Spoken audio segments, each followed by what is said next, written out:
the Boris-backing Conservative Democratic organisation is holding its first conference today in Bournemouth.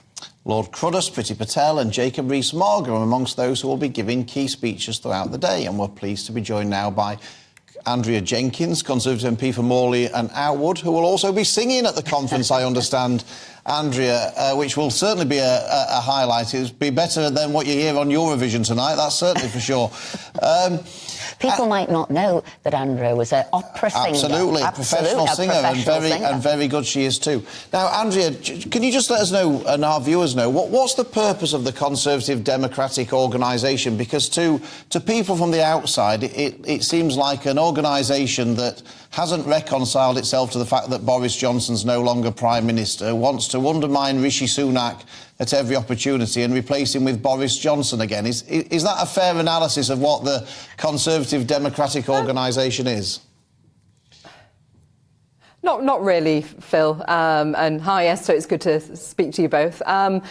Really, it's. I mean, we've seen numbers go right down with membership, and I mean, there's clearly frustration among members. I'm sure as MPs you get it yourselves, where they elected David Cameron to be the party leader.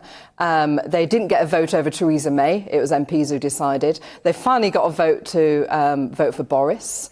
Then they voted for Liz, and the MPs ousted those two. So clearly members are going to be frustrated. But it actually goes beyond that. This is about re-engaging members.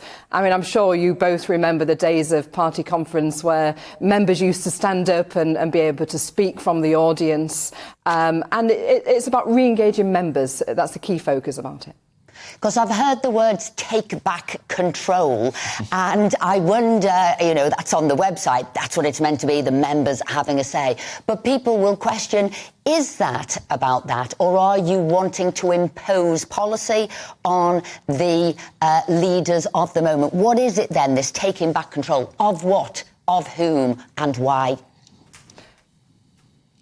Well, it's as I said, Esther, it's about democracy within the party. I mean, come rain or shine, and in snow during the 2019 election, the party activist was out campaigning for all three of us and for all MPs, and we really couldn't do without them. They are the heart and soul of our Conservative Party, and really, it's also about they would like to see a democratically elected chairman. They would also like to see that members are also at the heart of the party, which I think they should be. I mean, when Rishi Sunak took over, I think the Conservative Party were about over 30 points behind in the opinion polls. It's now around about 15 or so. Do you think that's good progress? Do you think Rishi Sunak's doing a good job, or would you like to see him replaced by Boris Johnson again?